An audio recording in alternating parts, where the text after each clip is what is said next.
I would like to take an experiential journey with you that explores the relationship between consciousness and the body.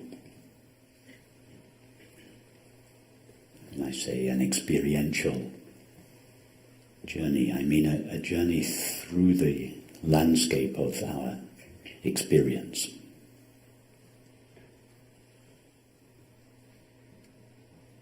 And it's a journey that takes place in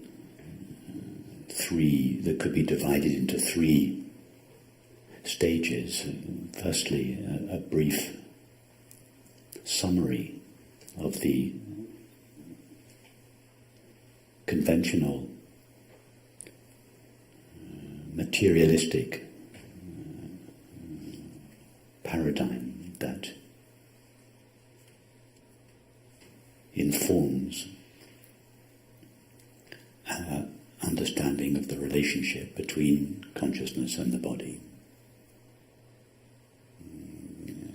Then moving into an exploration of consciousness itself, and then in the third step an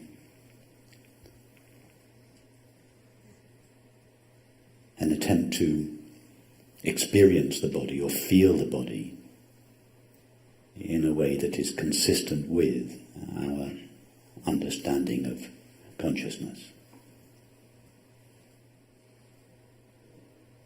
Normally we think that it is our experience of the body that dictates the ideas that we have about it.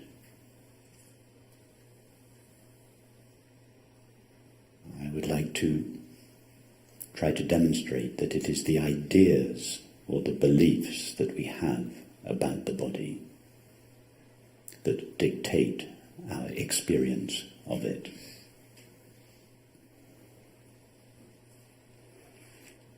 So let us begin with a brief summary of the prevailing materialist paradigm that dictates our experience of the body and its relationship to consciousness, to ourself. So, according to the prevailing materialist paradigm, 13 or so billion years ago, an event called the Big Bang took place. Matter and the time and space that house it began at that moment and eventually turned into the universe as we know it. At some late stage in the evolution of the universe, the Earth appeared. At some late stage in the evolution of the Earth, our body appeared on the Earth.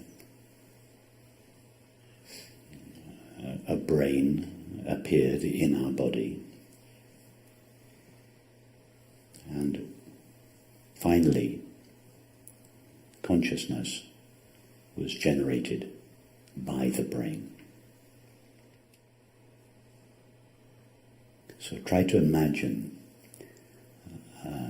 a body, your body, without consciousness.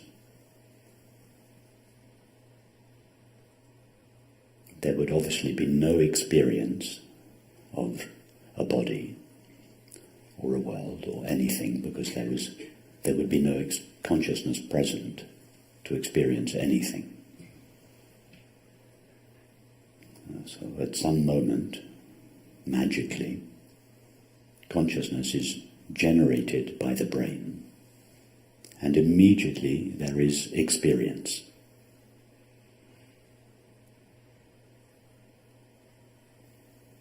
Immediately there is the experience of being myself.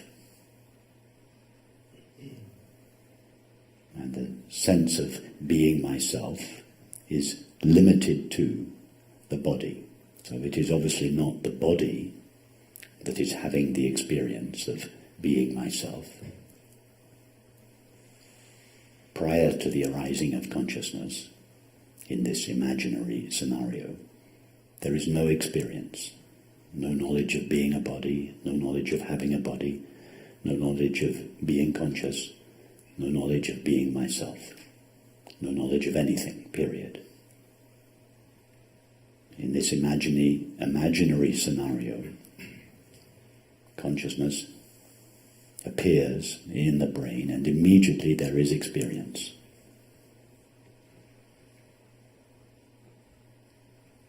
It is consciousness that has this experience. Consciousness's first experience is its experience of itself. The experience that it will later call I. But as consciousness looks around itself, so to speak, it finds that it is located within and limited to the body. So this feeling of consciousness being located in and limited to and generated by the body. In other words, this mixture of consciousness plus the limitations of the body gives rise to the sense of being a temporary, finite, limited self. And this is indeed the way most people believe and feel about themselves.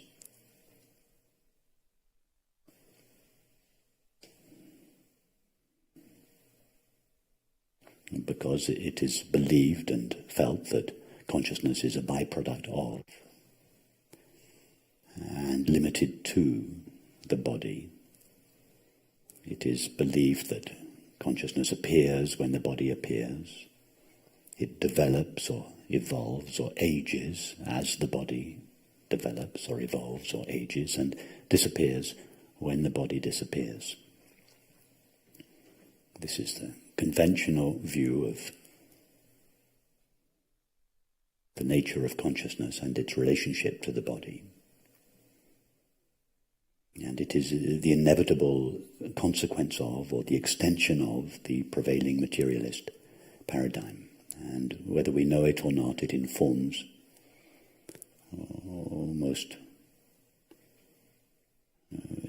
most people's thoughts and feelings and their subsequent activities and relationships. It is the prevailing paradigm that informs our world culture.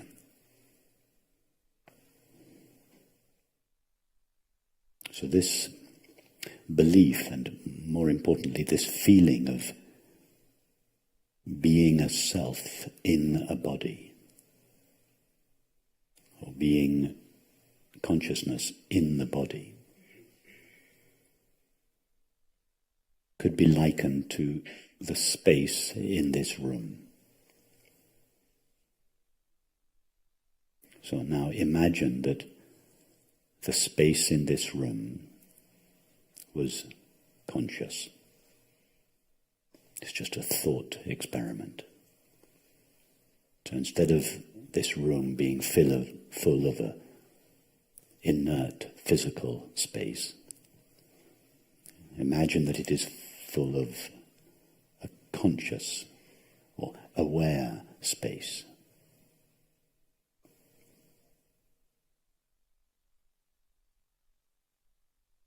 Now, this conscious, aware space that fills this room is analogous to the feeling of ourself that pervades the body. Our sense of ourself pervades the body like space pervades or fills this room. And if we were to ask this aware space in this room what its nature was, the space would, so to speak, look around and see that it ended at the four walls of this room. In other words, at first glance, the space would feel that it was limited to the room, that it shared the shape and the size and the qualities of the room. Just as if most people at their experience, if most people look at their experience of their self,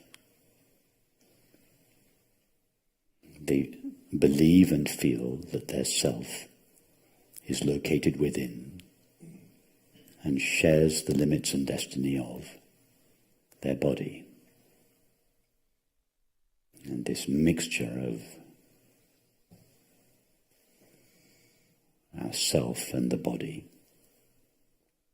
or this aware presence or consciousness and the body, creates this amalgam called the separate self, or the finite mind, or the person. Now, going back to the analogy of the space in this room,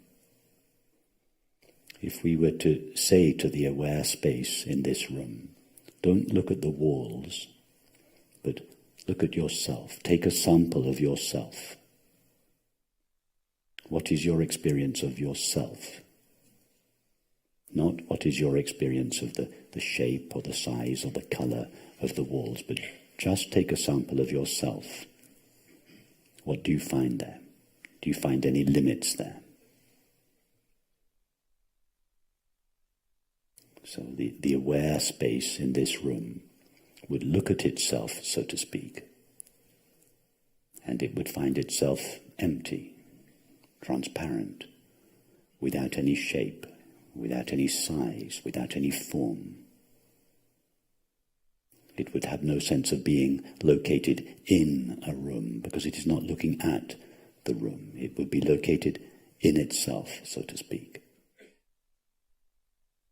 If you said to the space in the room, what will happen to yourself? We're talking to the aware space in this room. If we say to the space in this room, what will happen to yourself when this building is demolished? The space in this room will consider itself, and it will say, nothing will happen to myself. I will just remain exactly as I am. If we say to the space in this room, did you have any experience of yourself beginning when this building was erected? The space in the room will again look at itself and say, no, in my own experience of myself, I have always been here. I was here before this building was erected. I have remained the same throughout the life of this building, and when this building is taken down, I will remain the same.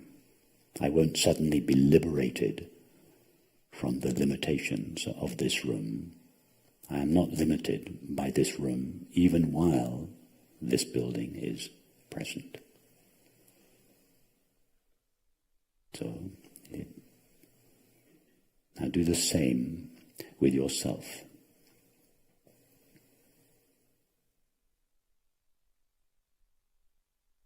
You are the one that knows your experience. If we ask most people what is the nature of this knowing presence or knowing self, they will look at the body and say, myself appears in, is generated by, and shares the limits and destiny of the body.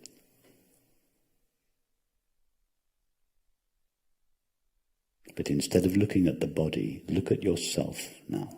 You, the one that is aware. Look at the experience of being aware. Just as previously in our thought experiment, the space in this room, the aware space in this room, looked at itself rather than looking at the four walls of the room. So forget the analogy now. Look at yourself, you, the one who is aware. Don't look at what you are aware of. Look at the fact of simply being aware. That is, look at yourself. Take a sample of yourself, so to speak. Take a sample of the simple fact of being aware.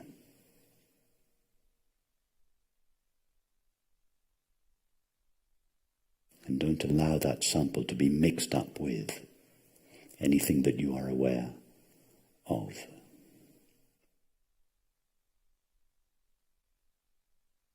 Ask yourself the question, do I, the one who is aware, find any limits in myself?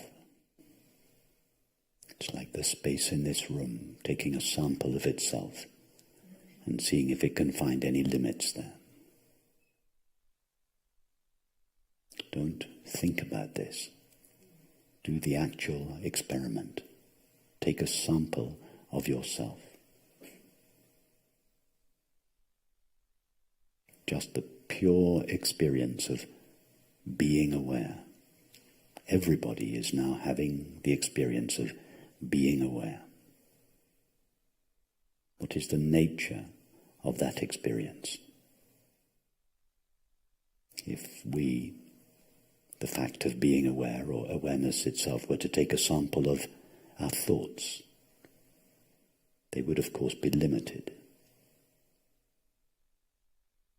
If we were to take a sample of sensations or feelings or perceptions, they would of course be limited.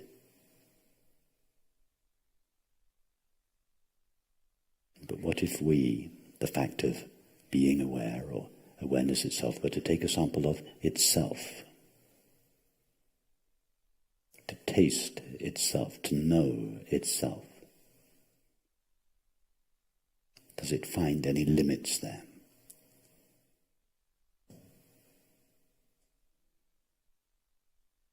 Ask yourself the question, what happens to the fact of simply being aware or awareness itself when, for instance, a thought arises? It's like asking the question, what happens to the space in this room when a person enters? Does its nature change? Does anything happen to the space, or does it remain as it always is?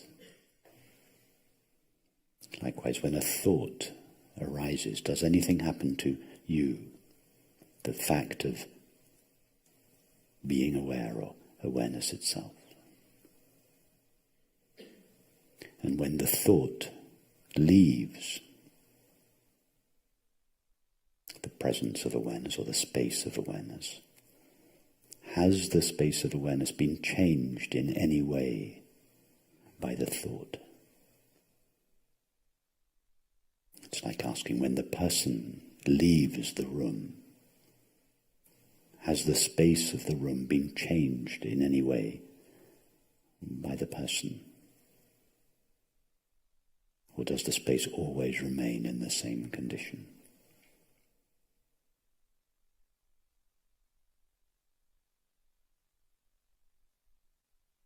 Go back to the analogy of the aware physical space in this room. If we were to ask the physical space, the aware physical space of this room, do you remember when this building was erected? The space will say, yes, I remember a few hundred years ago. This building appeared in me.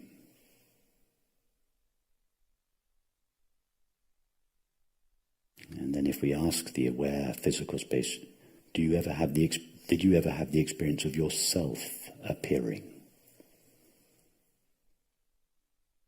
The aware physical space will say, no, in my own experience of myself, I have always been here. Forget the analogy, go to your experience of yourself, the fact of being aware or awareness itself, and ask yourself, do I have any memory of thoughts, images, feelings, etc., appearing? The answer is yes, of course. Thoughts, images, feelings, etc. are constantly appearing and disappearing. But now ask yourself, do I have any experience of myself appearing and disappearing? Me, the fact of being aware or awareness itself.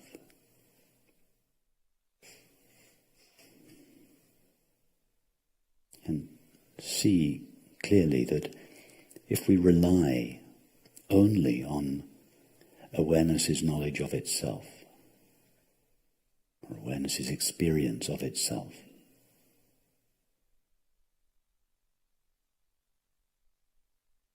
that we have no knowledge of the beginning or the appearing of ourself. We, awareness, have no experience of our own beginning.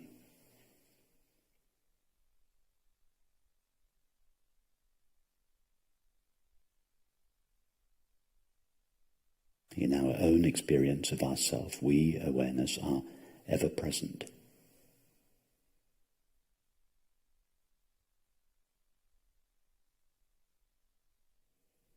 And likewise, although we continually experience the disappearance of thoughts, images, feelings, etc., we never have the experience of the disappearance of ourself. That is, we, awareness, never have the experience of the disappearance of being aware. In other words, in our own experience of ourself, we, awareness, are without birth or death. This is not some extraordinary metaphysical idea. It is simply an idea that is derived directly from our experience.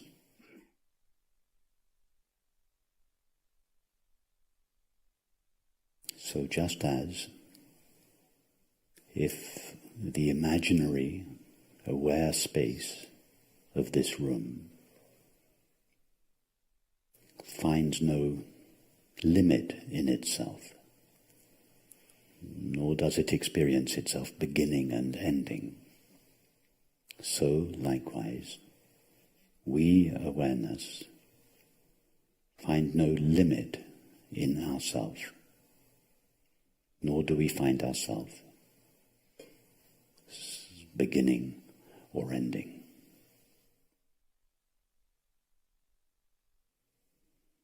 In other words, in awareness's experience of itself, awareness is unlimited or infinite, not finite, and ever present or eternal.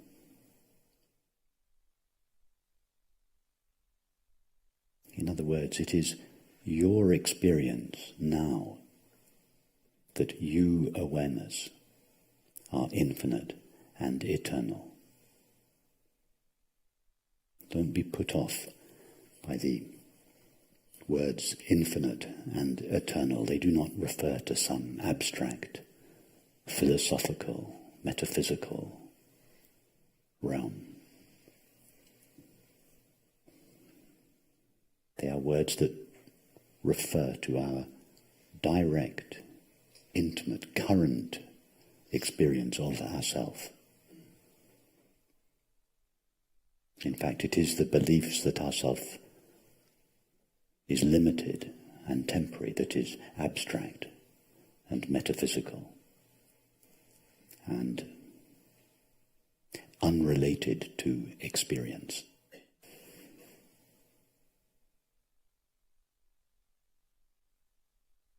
The self, or the awareness that we are, has not suddenly become infinite and eternal as a result of this investigation. It has simply been revealed as such. It has simply been liberated from an idea that was superimposed upon it. Its actual nature, the nature of ourself, the nature of awareness has not changed. The nature of awareness never changes. Just like the space of this room never changes. It did not become limited when this building was erected, and it will not be liberated when this building is taken down. Its nature has always been the same, relatively speaking. Likewise, the nature of our self-awareness is always the same, without limits and ever present.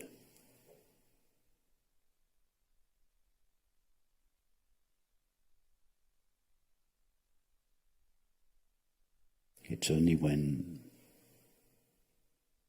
we believe that our self-awareness shares the limits and the destiny of the body that we seem to become a finite, temporary self. Just as it is the mixture of the space in this room with the four walls of this room, or rather the association of the space of this room with the four walls of this room, that seems to make the space limited and temporary.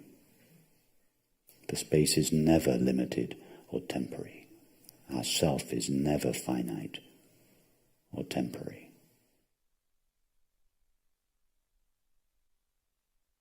Know and feel yourself to be this unlimited and ever-present presence of awareness.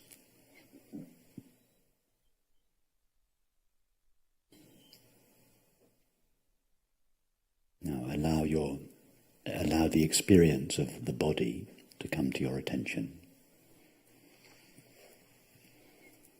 If our eyes are closed, and I recommend we keep our eyes closed to begin with, our only knowledge or experience of the body is the current sensation or flow of sensations.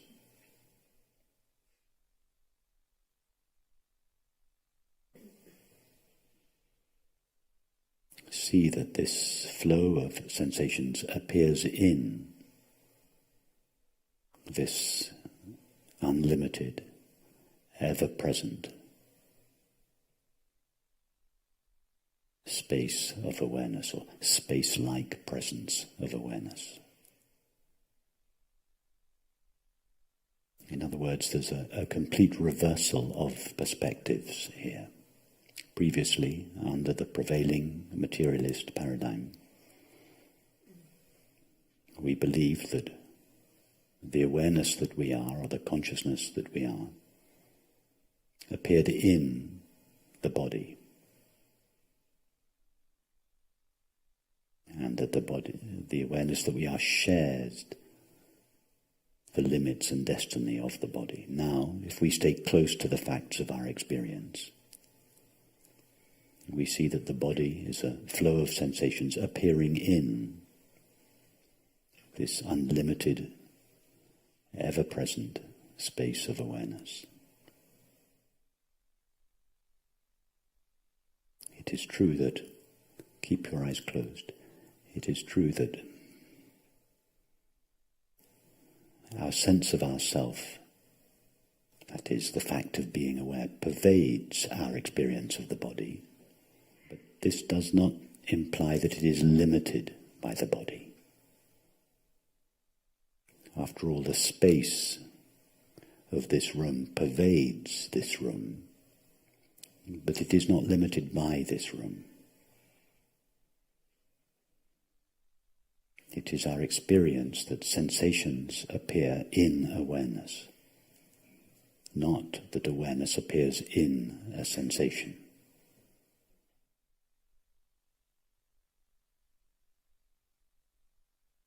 Now ask yourself the question, without reference to thought or memory? What do I know from my current direct experience about the sensation of the body?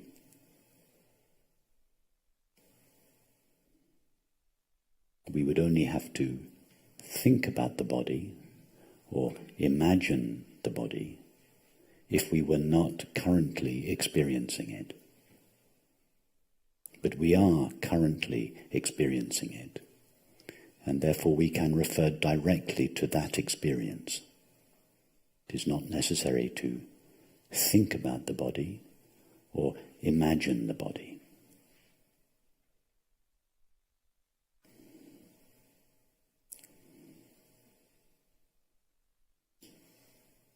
If I were to ask you to go to your experience of your bedroom, say at home, your bedroom is not present in your current experience, and therefore you either have to think about it or you have to imagine it. But your body is present in your current experience, so you do not have to think about it or imagine it. You can go directly to the experience. So, in order to facilitate this, imagine that you are a newborn infant. You do not yet have the capacity of thinking or imagining, but you are experiencing your current experience. So experience the sensation of your body in this way. In fact, without reference to thoughts or imagination or memory, we cannot even be sure that the current sensation is a sensation of a body. It is just a raw sensation. So drop the label body. Just experience the raw sensation. And the raw sensation is appearing in this open field of yourself, this open, limitless field of yourself. Know nothing about the sensation other than the experience itself. For instance, our sensations may have two sources.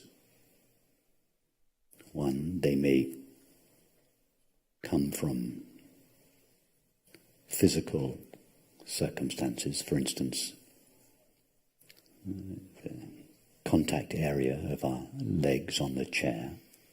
This generates a sensation. And the second source of sensations would be emotions. For instance, if I am bored by this meditation, or irritated, or lonely, or whatever emotion I may be feeling, will also have a counterpart in the body which will be felt as a sensation.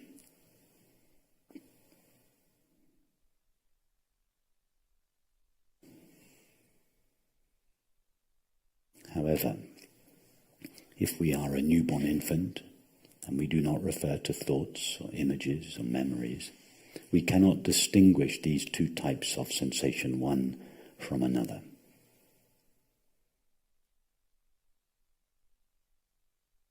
The sensation generated by the feeling of boredom would be experienced in exactly the same way as the sensation of the tingling sensation at the soles of your feet, for instance. We would not be able to tell them apart. So make sure that your experience of the current sensation is completely divested of any storyline that accompanies it. Just the raw sensation without interpretation.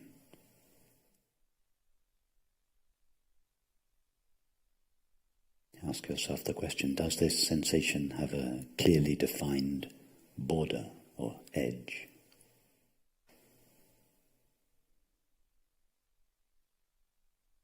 Does the sensation have a clearly defined shape?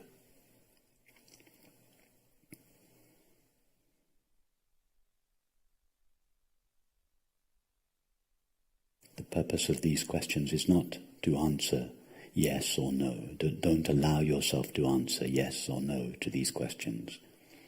The only purpose of these questions is to take us deeply into the experience itself. Deeply into the actual experience of the body, not the thought of the body, the image of the body, the memory of the body, but the actual experience of the body. The experience that we once used to label the body. Our only knowledge of the so-called body is the current sensation. Does it have a border or a shape?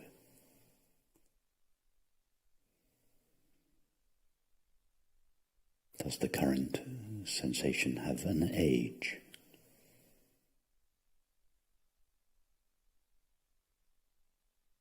Some of us have asked ourselves these questions many times before, and some of us will be asking them for the first time. But I recommend we all ask them as if for the first time. Each time we ask ourselves these questions and actually go through the experiment, not just think about it, but do the experiment, we are divesting the experience of the body of all the limitations that thought has superimposed on it. And we are beginning to feel the body in a way that is consistent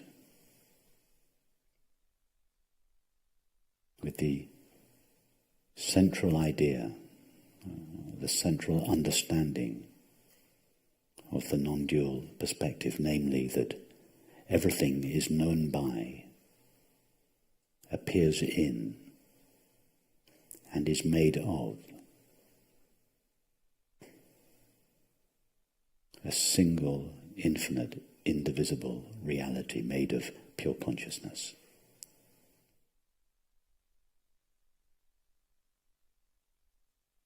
We are subjecting our experience to our new enlightened understanding.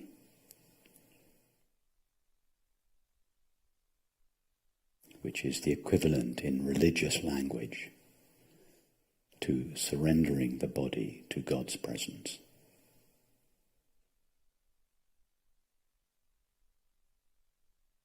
We are offering or surrendering the body to the ever-present, unlimited space of awareness. Allowing the body to be progressively divested of the limitations that thought has superimposed upon it, until it is not only known but felt to be made of this pure, luminous, empty substance of consciousness.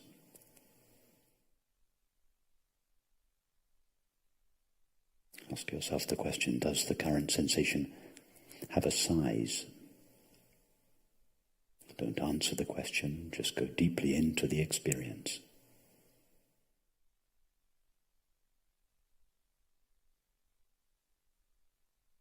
Without reference to thought, imagination, or memory. Does the current sensation have a gender?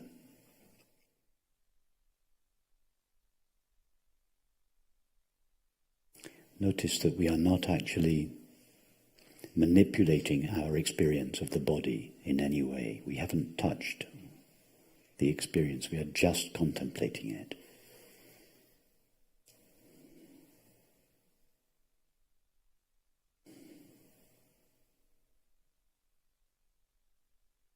And in this loving, disinterested contemplation of the body, it is gradually divested of the layers of belief, the belief that it has a shape, a size, an age, a contour, a gender, etc. And as each belief is peeled away, so to speak, the actual experience of the body begins to emerge.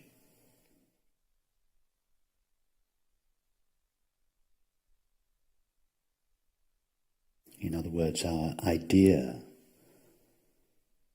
of the body, our ideas about the body are not generated by our experience or our feeling of the body.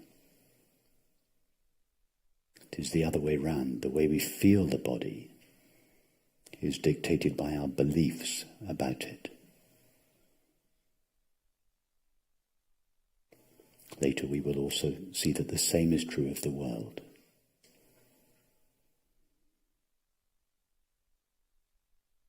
Ask yourself the question, without reference to thought, imagination or memory, do I have any experience of the current sensation weighing anything? Liberate the apparent experience of weight from all preconceived ideas. Just experience the raw intensity of the sensation.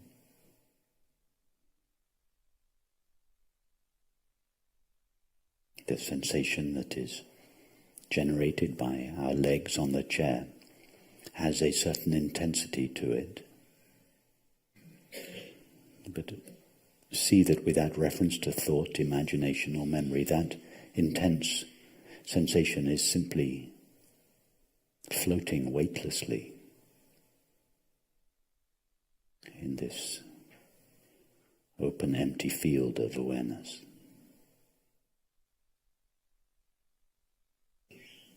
In other words, weight is not an experience, it is a concept.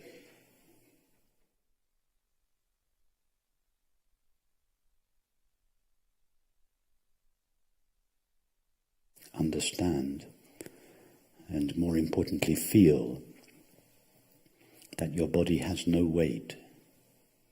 It is just a sensation or a vibration of a certain intensity, floating like a cloud in the sky of awareness.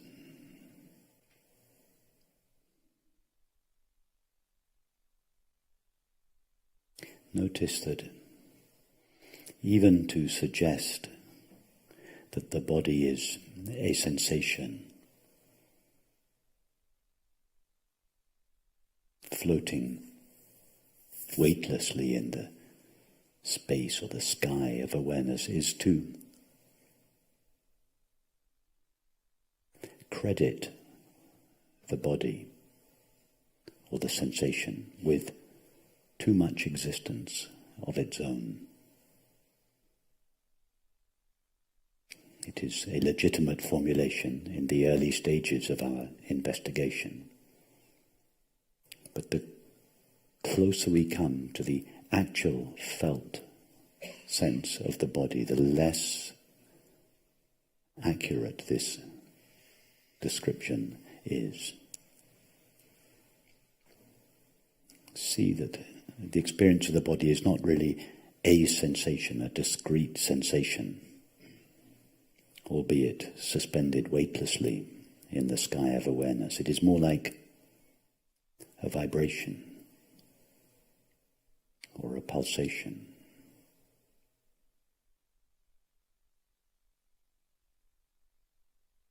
Ask yourself the question, what is the stuff that is vibrating or pulsating?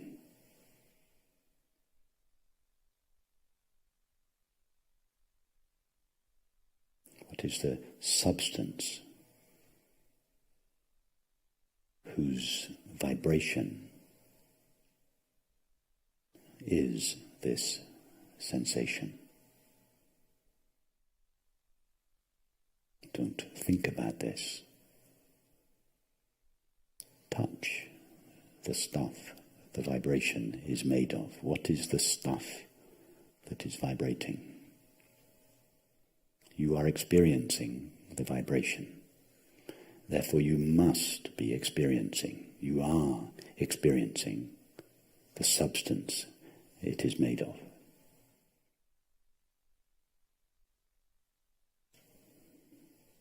See that the vibration or sensation is not something other than the space of awareness in which it appears. Just as a current in the ocean is not other than the water. Just as the current is a movement of the water itself, or a vibration of the water itself, so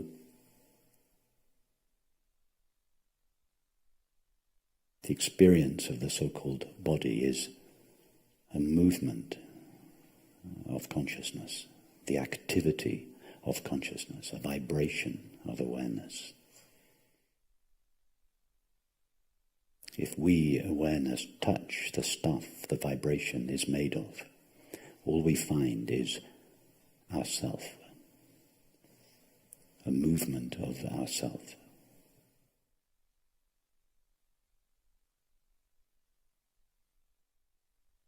So the 3 stages of this journey could be summarized as follows. In the first step,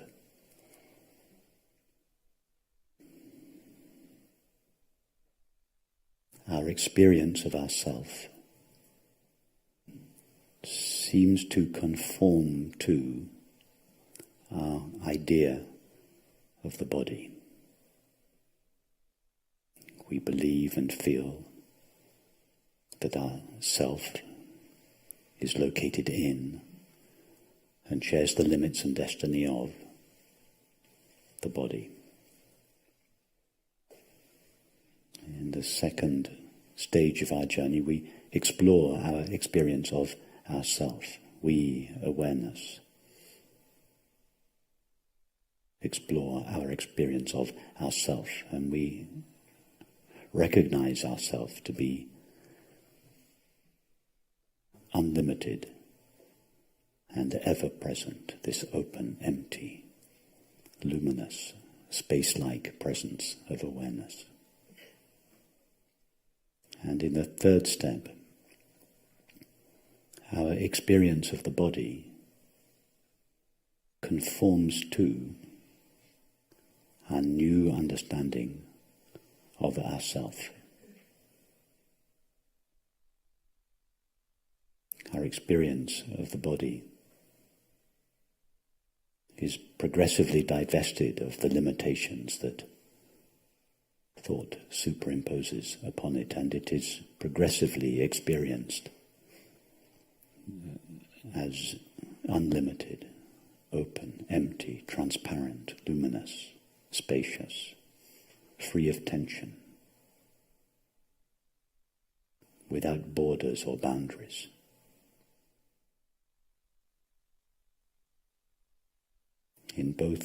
At both the beginning of our journey and at the end of our journey, we experience the body. But at the beginning of the journey, our body seems to be something solid, dense, limited, located, made out of stuff called matter.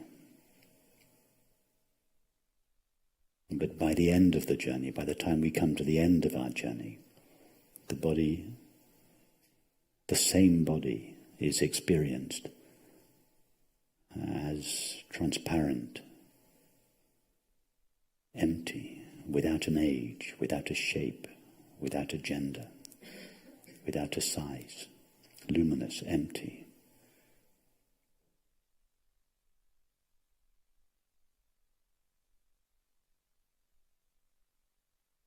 Without limits, spacious, sensitive, free of tension.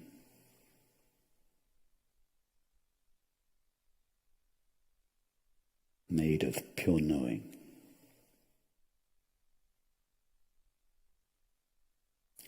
is necessary is now to take this new feeling of the body out into everyday life. And to feel the body in this way in the midst of our everyday activities and relationships.